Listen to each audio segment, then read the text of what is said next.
Welcome back to the South Barber Spotlight.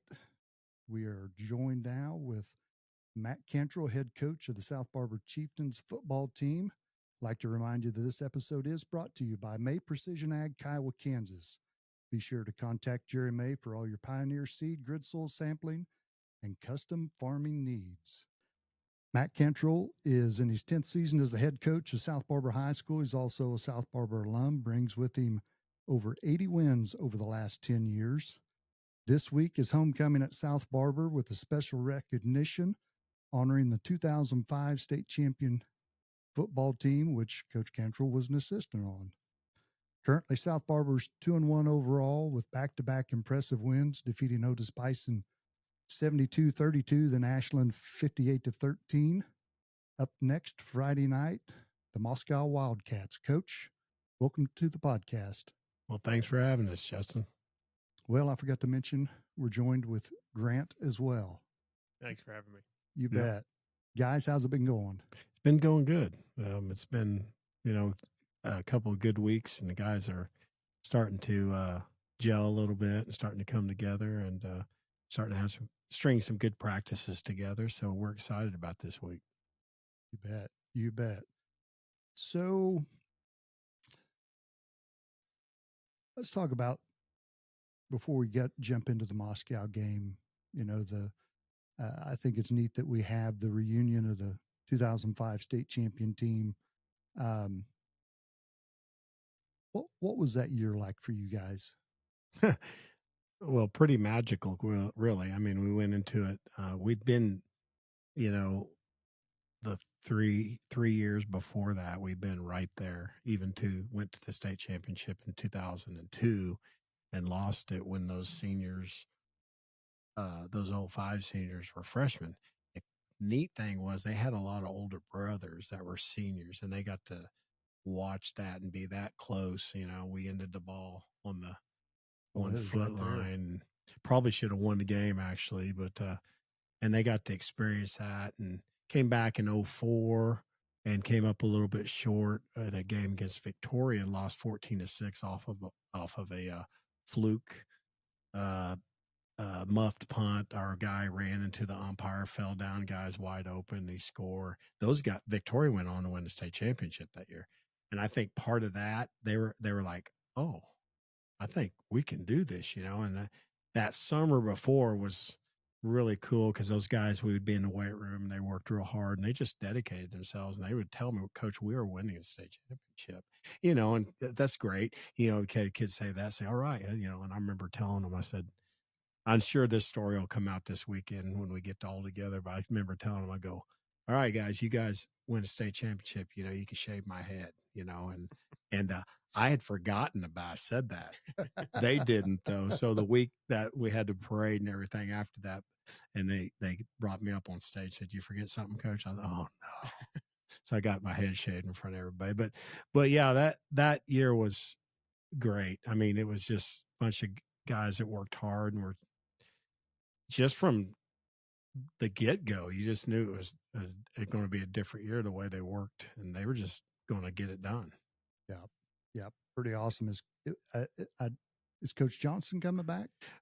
Coach is actually started getting back. He got back into coaching last year, and he's coaching over at Wabunzi. It's a 2A. Yeah, Northeast Kansas. Yeah, I think they've contacted him. I think he's going to try to phone in or Zoom in for the reception or something. I haven't really got a chance to talk to him. I was going to give him a call this week, but sounds like he's going to try to connect as much as he could. But he's going to be, he's going to have his own game that night. He's going to be a little bit busy, but yeah. And for those that don't know, which hopefully is not too many, you've been the head coach for 10 seasons. Yes. But through your years as an assistant, plus you played football here. Yes. I mean, you got close to 30 years in this program? I've been coaching assistant and head for 31 years. This is my 31st years, and then 4 years of playing. So, a couple of years ago when we celebrated 50 years of South Barber football, I got to thinking about it. I'm like, oh my gosh, I'm like over 30 of those 50. That's crazy. Makes you feel real old, And I'm not just say it. You're doing something that's not real easy. I mean, you're from here, Yeah. and coaching in your own hometown is not easy anywhere, and I can't imagine it's easy in this community. Yeah. As diehard as they can be. Well, you got to, yes, and I appreciate them being diehard. I mean, I wouldn't want it any different. Is you got to have you got to have kind of a strong backbone sometimes, and let things roll off your back. I've been a guy that's never really worried about what people thought of me and everything. As long as I felt like I'd worked my hardest and done my best, and the same thing I asked of my players, you know, I'm good with the outcome. Not the outcome is not always what we can get, what we want, but like I tell my players, you work hard, you work for a goal, you can walk and you put everything into it. Win or lose, you can walk off that field feeling good about yourself, and so kind of approach coaching like that too, uh, um, but yeah, it's been a great ride. I mean, I've always enjoyed it. I've told people, I said, it takes a lot of, I farm and I ranch too, and it takes a big chunk of that out, but I've never felt like that I had any trouble with that as long as I had the kids that work hard. And I've always had, clear through the years, kids that work hard. If we got into a big bunch of kids that were lazy and didn't want to work, trust me, I wouldn't be doing it anymore. Yeah. But we've always had some groups better than others, but we've always had kids that really wanted to work, and football's always been important here in the community and in the school. So um, I like to think I had a big part of that, but it's a fun place to coach. You bet. Looking back through the years when you were a player, South Barber was playing 11-man football. Yes. And as a coach, you've seen the transition to 8-man football. And now we're in our second year of 6-man football. Yep. Can you talk a little bit about what that has been like, from your perspective as a player, then as a coach from 11 to Yep. 8, now to 6-man, which is a whole different type Sure. of ball game? When I was a player, 11-man, I'll be quite honest. I look down on my nose as 8-man. That's not real football. Like you still hear that, oh, that's not real football, blah, blah, blah. I remember Attica, they had a really good football program, 8-man back then. I remember thinking when I was a kid, boy, if we played them, we just beat their well, I promise you what I know now, that wouldn't have happened. But being 11-man, and when I played, I think my senior year, I remember one time we had some injuries, but we went over to Douglas and played with 13 players and they had 55. It just got to where it was just we played Conway Springs and Garden Plain and Douglas back then. And we were bigger school, bit more kids than we have now, but as far as players, we didn't have much more. And it was, your back was against the wall all the time, And we went 4-5 my senior year, and that was a good year. I mean, that was the best year I had in high school, Yeah. And they transitioned to I don't know exactly the year, 92, maybe 93. They transitioned to 8-man when I was in college, and came back to farm, and they got me first fall back. They got me hooked up with the junior high when it was over at Hartner, and I was helping Monty Thompson, and came back and helped him coach and kind of got into it. And I started helping James and Fred Gillig and James Johnson on Friday nights. They put me up in the box, and I really enjoyed that. And I think James saw enough of me when Fred decided he was going to retire from coaching. James said, "Hey, you want to move up?" And did that, and the rest was history. And one thing I always tell everybody that James did for me that is kind of unique is when I came up from the junior high, he gave me the defense. I was defensive coordinator right off the bat, and he helped me, but he had total confidence in me. I had all the decisions of the defense and everything, and that doesn't happen very often. And I always be grateful for him for getting me a start like that. You bet. Speaking of starts, the guy right here with us, your eldest son, Yep. Grant, second year back as a coach. well, technically third, second year full time. Started in 23, upstairs in the box, and then last year when Coach Walls decided to step down, I decided to come up. So yeah, year 3. Yeah. What has it been like for you two, father and son, coaching together? Well, I know for me, it's been really special. I mean, I probably drive him nuts because I'll call him at 10 o'clock at night. Hey, you sleep? I got this idea. What about this? And he'd be like, can we talk about it tomorrow or whatever? But no, it's really, I love it. I mean, it's probably kept me going over these last few years, um, kind of put a little extra excitement in it. And I love that my boys are willing to do that and they want to coach and that I can kind of mentor them and plus they got good football minds. So Yeah. they're telling Well, me we forget things. that it hadn't been that long ago. You was playing Yeah, not for very your long. dad. Yeah. I was just telling, I can't remember what I was telling yesterday, but our class of 2017 10-year reunion's coming up in a couple of years, which is kind of hard to believe. But Yeah. I can't believe it's been that long. yeah. So, but no, it as far as my side and my experience, it's been. I tell people all the time, it's not very often you get to have an experience of coaching with your dad, but coaching with your dad at your alma mater too. I mean, that's Let's throw one more thing in there. and coaching your brother as And well. coaching your youngest sibling. Yeah. Yeah. As That well. can be hard. Yeah. Yeah. That can be hard because we got to sometimes remind Garen that that's not your brother. Yeah.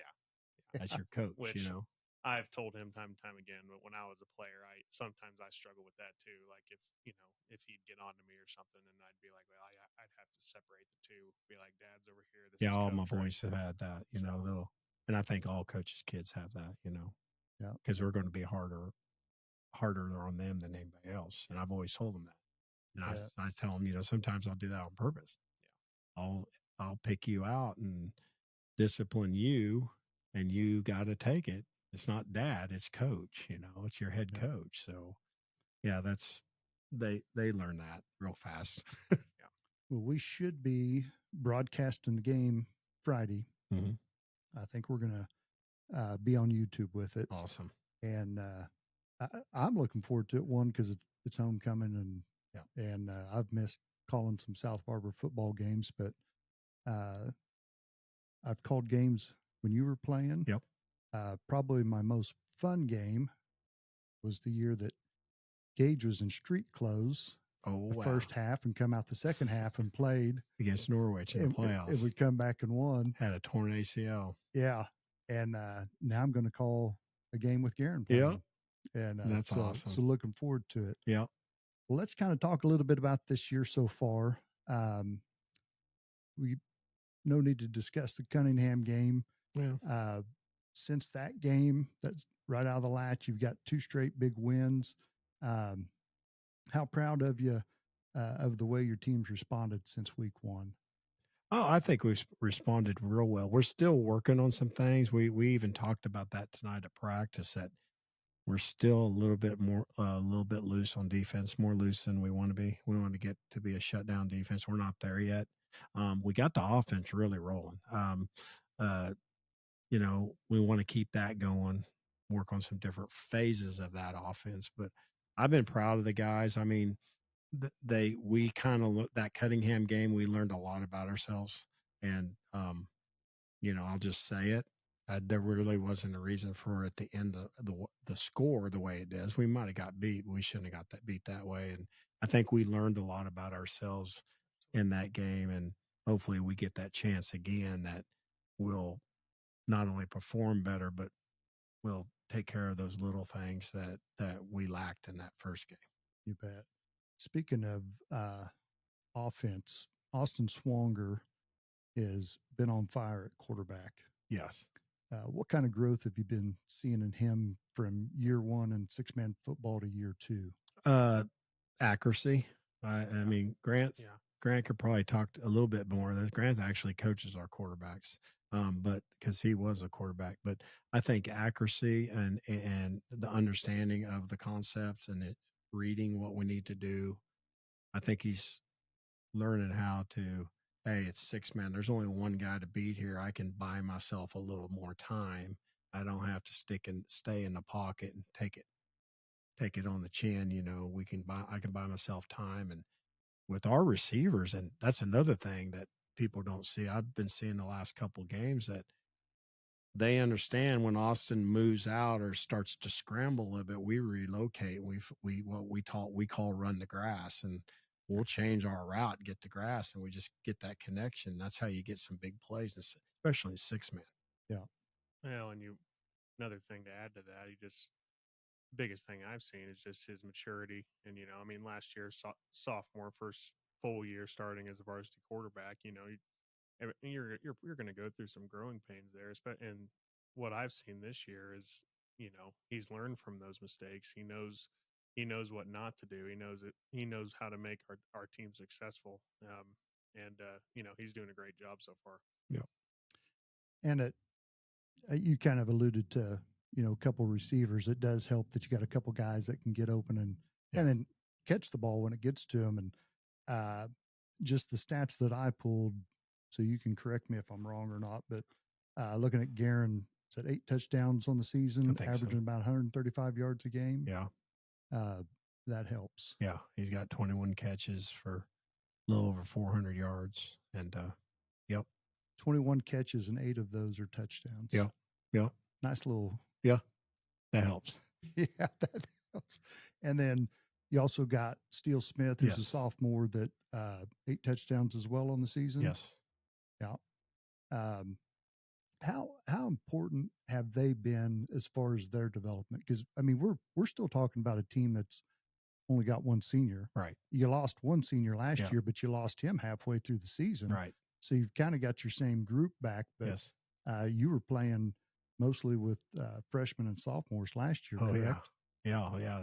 That was to go as far as we did and do as well. I was really proud. I mean, it didn't end the way we wanted to, and we wish we had that last game back, but then you look back and it's like, man, we were young and we learned a ton. I feel like hopefully that we're more mature and that really helped. But yeah, I mean, the receivers, Guerin and Steele have that knack of getting open. They got great hands, of course. You got to have great hands if you're a receiver.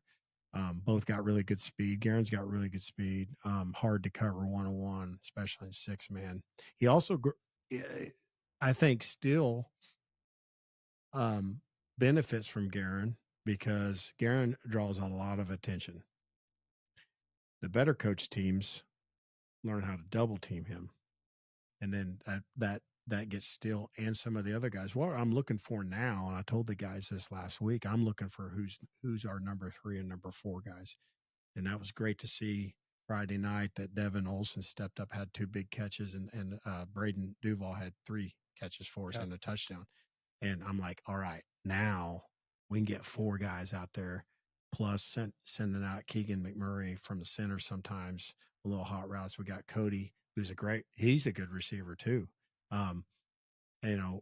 Get him going a little bit. I mean, we got weapons all over the field, so we can isolate. I mean, if you're going to take this guy away or even 2 guys away, okay, you're going to take 3 and 4, number 3 and number 4 away. So that's something I want to start developing. Plus, have our quarterback Austin knows, all right, we're playing these guys. Yeah, this is my first look. This is my second look, whatever. But they take him away. He's got the confidence to go to those other guys. And use his feet as well. That's what his feet. I keep trying to get him to use his feet a little more. Yeah, he's one of the fastest guys always on the field, along with Guerin. We just take off. If we give him the pass run option, we've been trying to do more of that lately too. Instead of just setting in 6 man, if he gets a direct snap, he can't run. So he can run around, but he's got to throw the football. We've been trying to either pitch it back or give it to him. So he's got a chance of, okay, I don't like it. Okay, I'm going to tuck it and run. And that's hard to defend in 6 man. Can you compare him as far as a quarterback to anyone else that you've coached? I mean, Yandel, is that comparable? A kid that could throw and run? Yeah, probably. I think Peyton was more of a runner than he was a thrower. he got better and better. I think, he hurt his knee his senior year that we never got to see his full potential his senior year, but yeah, probably something like that, Yeah. I mean, Grant could run, but he was a little bit different runner. Well, Austin's a lot faster than I was. Yeah, you were more like a fullback when he took off. He'd run over people. I remember him being a big, stout kid. Yeah. Austin's a little bit smaller. Yeah. Yeah. And I will say, you talked about working on accuracy. Last Thursday's game, watched it from the sideline and was just like blown away at some of those passes that he made. I was like, yeah, you forget that he's still in high school. Yeah. And we missed, and I look back, we missed some of those last year. We'd overthrow it or we'd underthrow it or something like that. Well, and I mean, his overall arm strength, when your arm strength improves over the summer and over the off season, I mean, and, he's worked on his accuracy in practice too. You see he's thrown for whatever you said, 18 touchdowns already, and we're only 3 games in. So, yeah, I mean, you're going to reap the rewards, yeah. when you work And talk about the passing game, that's what we're trying to do over the next couple of weeks. We're working on ways we want to be able to run the football a little bit more too, and add a potent running game.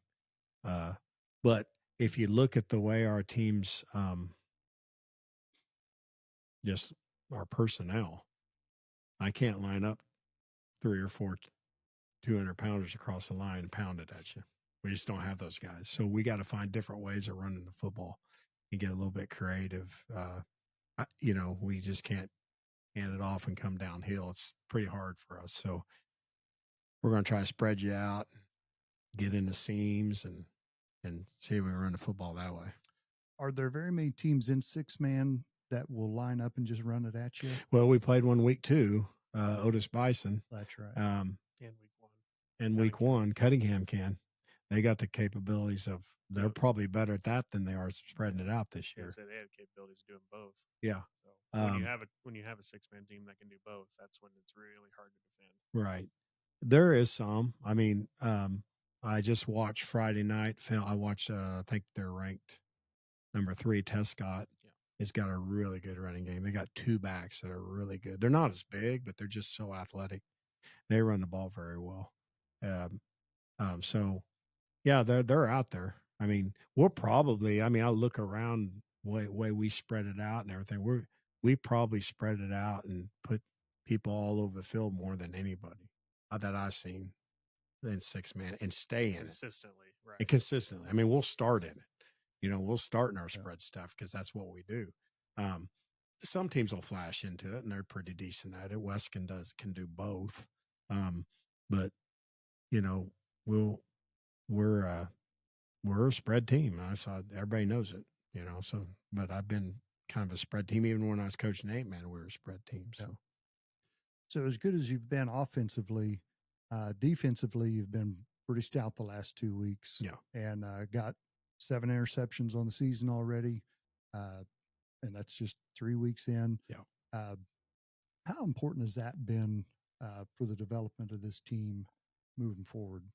Well, yeah, very important because defense is I'll be quite honest. I think defense is really tough in 6-man. It just really is. I mean, people don't understand unless you've coached. It's just, how do you want to defend this? What do you want to give up? How do you, especially against, you don't run fit right against a run team. One cutback, one misfit or guys stacked on top of each other and give a cutback line. That's a touchdown. Yeah. There's nobody else on the field. So, so defensively, us getting, and we've had the last 2 weeks, we've had good weeks, but we can get a lot better. We just talked about that in the film room today.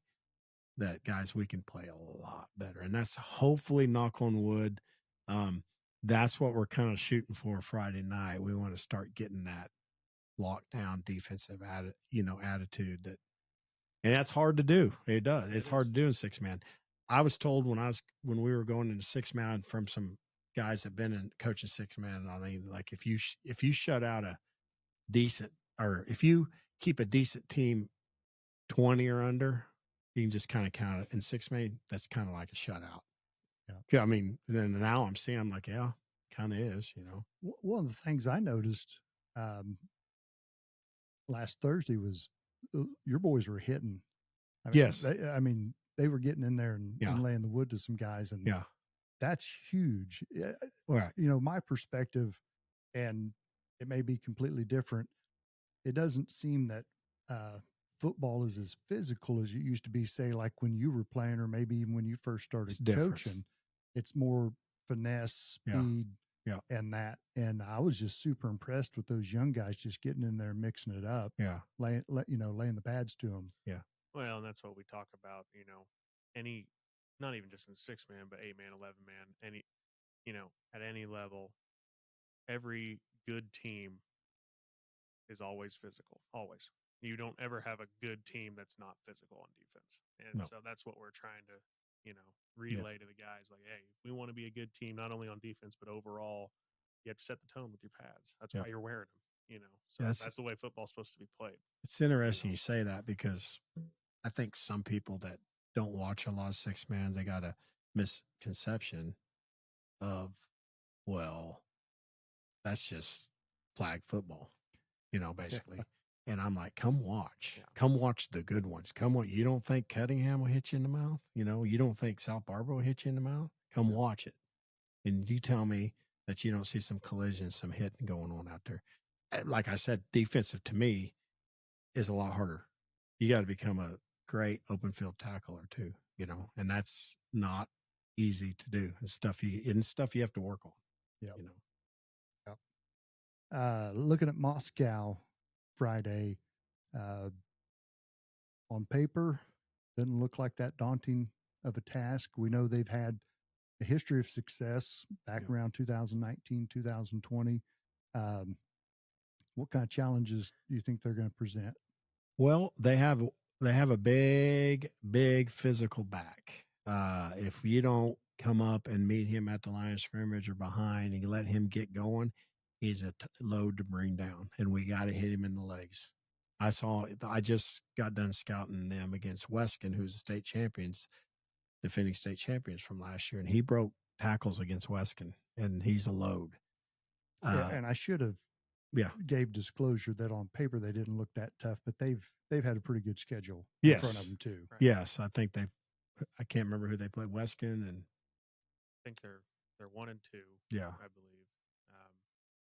Ingles. Yeah, no, not Ingles. Golden Plains. Golden Plains. So they played two pretty good, decent teams. They also got another guard / end that is physical, and he was blocking the Weskin guys all over the place. And then they also have a little scat back that's got the speed. If you let him hurt you, he can get the edge on you, or he can get behind you in the passing game. So we can't just sleepwalk through it. Now they struggle in the other spots. You know, they don't have a lot to go with those guys, but I hope a great week of practice and the festivities and the 2005 team being there, that we are ready to roll. First district game as well.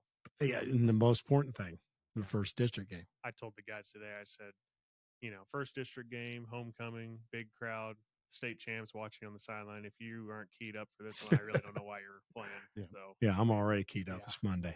So, but yeah, you know, you can't ever take a team lightly. You know, I mean, we should be okay. You know, but I don't. You can't have that attitude going in. So I'll be able to tell you by Thursday what I feel like. That see how we practice the next 2 days. So, just we're going to be 4 games into second season of 6-man football. Yep. How comfortable are you now compared to this spot last year? I feel we both feel a lot more comfortable. I think the whole coaching staff, especially defensively. I'll be quite honest. Last year we were just learning the whole year, and not that we have it on lockdown, but I just, especially defensive side, that I feel a lot more comfortable game planning and that thing, especially against spread offenses with athletic quarterbacks. Yep. That's like we've got. That can give you nightmares. Keep you up at night. That's what got us beat in our last game over at Golden Plains. Is we didn't play good enough defense, and we let that hurt us. I think there were some other things that factored into that. Well, we won't talk about that, but leave that. Yeah. I did get tickled last year. I can't remember if it was the Otis Bison game or which one. I sat next to your wife on the track, and I leaned over and I said, "You need to tell Matt when you get home tonight, don't overthink this 6-man football." And she goes, "What do you mean?" I said, "We've been playing this since we was on the grade school playground with Max McGee as all-time quarterback." Well, you'll see us when we go. We call it Cougar. I don't know if you ever hear us yelling Cougar out there, and it's a Cougar set, but we'll go too wide and a center by himself and a full house. If you watch, we block nobody, and it's basically. But we have a certain pattern. We're trying to do certain things to the defense, but it's schoolyard, and that's what we gave Ashland and Otis Bison the last 2 weeks. That's why we gave them fits, is because they had. It's like this. You put a couple of big guys on there, big defensive linemen out there, and you want to leave them out there. Okay, we're going to bring in an extra receiver. We're going to spread you out. Who's going to pretty soon you're going to have like Otis Bison had a lineman trying to cover Garin. That doesn't work. Or they have a big slow lineman rushing Austin when he has a chance to run. It's just playing matchups. Yep. Just playing matchups. And I don't know, I might eat my words, but it seems like we're getting better and better at that part of the game than we were last year about schoolyard and ball. The kids are really they're really learning how. I mean, I think it goes back to when they were in grade school too. Like, oh, hey, we've done this before, and then and Austin's scrambling back there. You'll see if you don't watch him, and you watch everybody else. They're moving too. They're going to the grass. We call it going to grass. Just finding the open spot. We don't really, I call it scramble drill too. You can drill that, but we haven't really drilled it this year. I've been watching this. I was going to put it in for practice, but we're starting to get it. It's starting to come natural. And coming natural. So it's kind of hard to simulate in practice. So I was looking, Wichita Eagle has you ranked number 5 in the state right now. Mm-hmm. Any worries with that, with a young team? No. I mean, we started 2 or 3. No, I tell the guys that doesn't mean anything. Doesn't mean anything. I mean, we're going to get to play Ingles, who's 3 or 4 here in a few weeks. So we're going to find out, if we belong in the top 5. But no, I tell the guys that doesn't preseason or even during the season, the ratings don't mean nothing until you get to the end of the year. Doesn't mean anything till the end of the year. Yeah. So whoever's the one. I feel like we are probably in that top echelon. We want to stay there, but hopefully, and that's a big thing for us is we got 11 healthy players. And we got to stay healthy, period. Yeah. I mean, that's just bottom line. We can't stand very many, if any, injuries. So we can stay healthy and keep maturing and getting better and coming together as a team. I want us to come together, and I feel like that's been a little bit better this year too. I think so. Not that it was bad last year, but I just feel like there's a little bit different feeling with this team, as far as togetherness and family atmosphere. Maybe a little bit more maturity. Yeah, I think that's a helps. I mean, we're not a bunch of individual freshmen, worried about themselves. We're starting to worry. That's what I tell them, start worrying about each other, playing for each other. And then you got something there. Yeah. And do you think with another year under their belt, those guys are not that they would have been intimidated, but just looking back as a high school kid, when you're a freshman or sophomore, there is a little bit of a mental aspect. Mm-hmm. It seems like senior year, that maturity steps in, or maybe a better mindset. Yes. Not not as intimidated, Yes. possibly. And learning how to work on an everyday basis in practice, having an I'm crazy about this. I drive the boys nuts about having an efficient practice. Like we're not having to restart, which I've been known to do. I mean, just scrap. Okay, we're restarting. This has been crap. We're going to restart. So, but just having efficient practice, because I always tell them I've got this much on my sheet to do today, and it could take you 45 minutes or an hour or 3 hours. We're going to get it done. I'm not going to stop because you guys decided not to practice hard or whatever. So I think that's the biggest thing. The older you get, I think your practices get even better, and they know what's expected. That we struggled with that last year, being a young team. We're still struggling with a little bit sometimes this year at times. So but then at times we're not. At times we're, they come out ready to go, and it's all just like I said, it's all mental.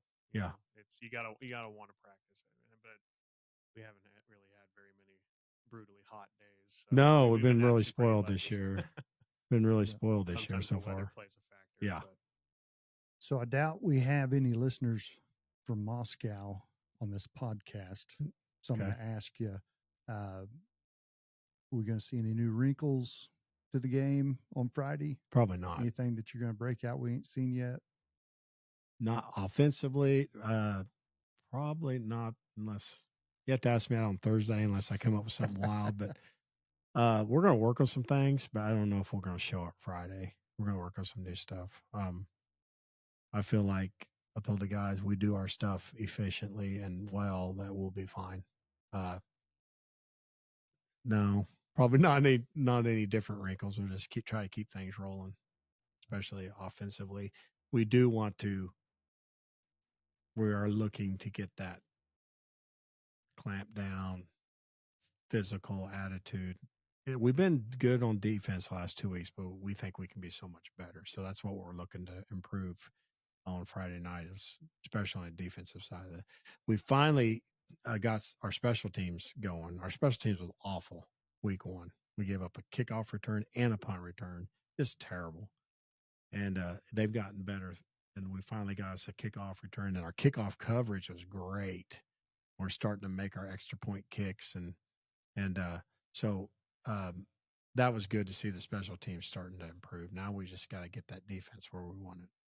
Yep.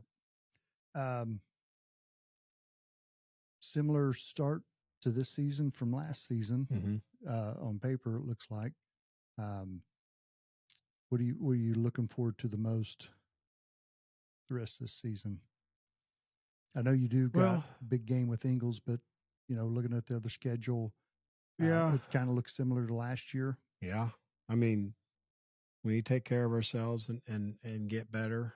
The next 2 weeks, we're probably playing some teams we should beat, and then the big ones at Ingles. That's probably going to be for the district championship.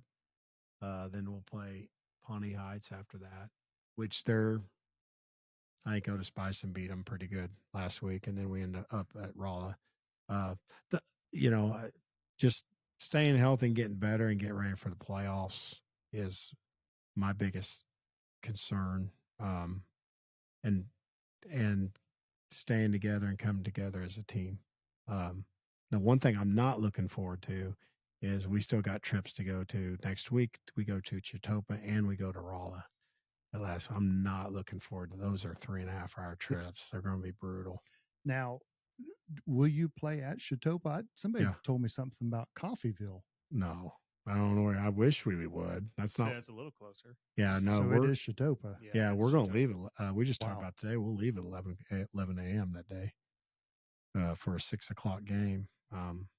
We'll probably go halfway or somewhere, have a walk through, have some lunch, kind of break up the trip. Yeah, get her over there, get the job done, and come home. That was something, and I don't know why I'm going to talk about this because we're probably going to do some more coaches shows the rest of the year. But that was something last year I got to think about during the playoffs. I thought, good night. Why aren't we playing some games halfway between some of these towns? Yeah.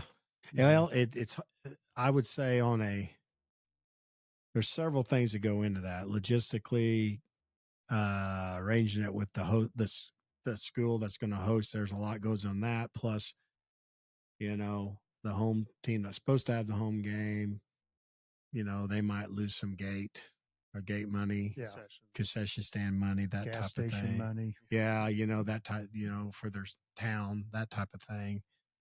Yeah, there needs to be a little bit, and I think there's been some of that going on. But I was looking at the we redistrict here in October, and man, we are right. We're in dead man's land. We're gonna have to travel no matter if we go east or we go west. I think we'll go east this next year because there's like five, Yeah. maybe six teams dropping to 6-man in the West. Yeah, there's Wow. quite a. It just depends there'll be on quite what a the few. state wants to do. But either way, you look at where we're at on the map. It's The toss up. we're going to have to travel either way. So we're kind of right in that dead man's for 6-man, right in that. Well, and you also think meeting halfway to play into the playoffs is great, but with a 6-man field too, are you going to convert an 11-man field into 6? Well, yeah, you got to find an 8-man somewhere, an 8-man school, which sometimes that's not. Sometimes you can't. Yeah. So We thought about it with Chitopa, but we probably should have done it last year. We made them come clear over here, so I guess we got to repay that. So Oh yeah, you had them come all the way over here, then play with about 5 guys most of the game. yeah, they did. They were struggling. So yeah, it was interesting. Well, anything else you want to cover before the game on Friday? Well, I felt last Thursday, I just had a real great community feeling. It was a great game. Of course, you win, that helps a lot of things. But we had the third and fourth grade kids sing the national anthem. We had the cheer clinic kids do their thing. We introduced the boys that went to football summer camp. I just felt really good. It was a big crowd. I felt really good about the whole night, and I hope everybody did too, because that's what it takes. And I hope we should have another big crowd. I mean, we only have 3 of these. I mean, we have regular season. We've got last Thursday, we got homecoming Friday night, and the next one's senior night, and then hopefully we'll have 2 or 3 home playoff games too. But I just felt I wanted to congratulate or tell everybody out there, let's just keep that up, because that's what it takes, that community spirit, and that nothing's better to bring the community together the kids on Friday feed night. off of it too. They see the big crowd. They're like, okay, well, let's play some football tonight. I don't know if people realize that it really affects the kids. Yeah. And good or bad, but yeah, it gets them going. It gets them going. They're like, so when they see a lot of people in the stands. So. One more question. Yeah. For you specifically, how are you going to control the emotions of not just homecoming, but having that team back that meant so much in 05? I'm going to be fired up. I told the guys already on Monday, I said, you guys better be ready to put on a show. These guys want to see some physical football. We don't want to just mess around. And so trying to use that to motivate my team now, and I'm trying to let our guys know what it means to me. And we're going to have them. They had a special little chant. They're going to do a chant and then bring us on the field. And I'm going to let those guys, not right on the sideline, but if they want to stay right behind us on the sideline, they can.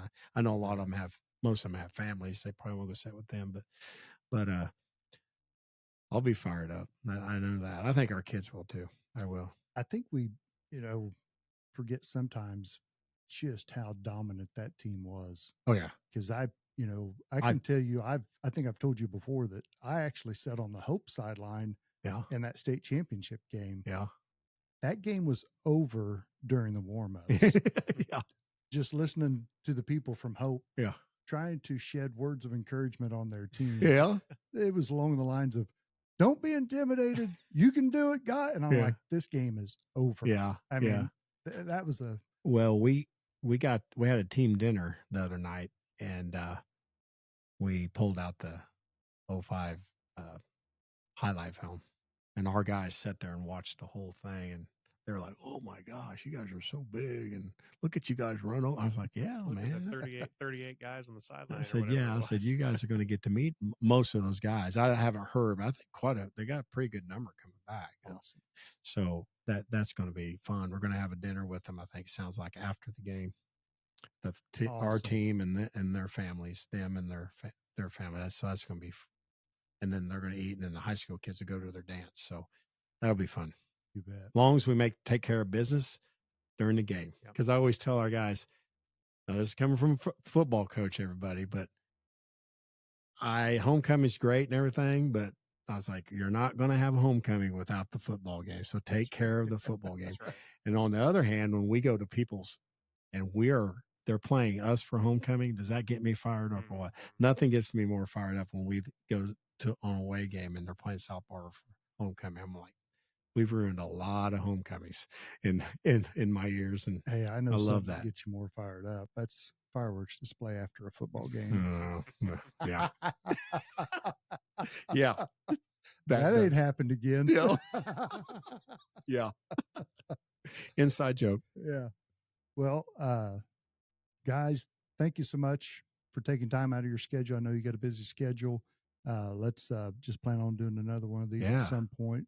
It's fun. It'd be nice if we could do it every week. If not, let's try again sometime. Yeah. But looking forward to the game on Friday, and hopefully we will have that link up early enough. People that can't make it to the game that are out of town, you can watch it on YouTube. We're going to have a live coverage of it, and go get a homecoming win. All right, let's go Chiefs. Thanks, guys. You bet. See ya.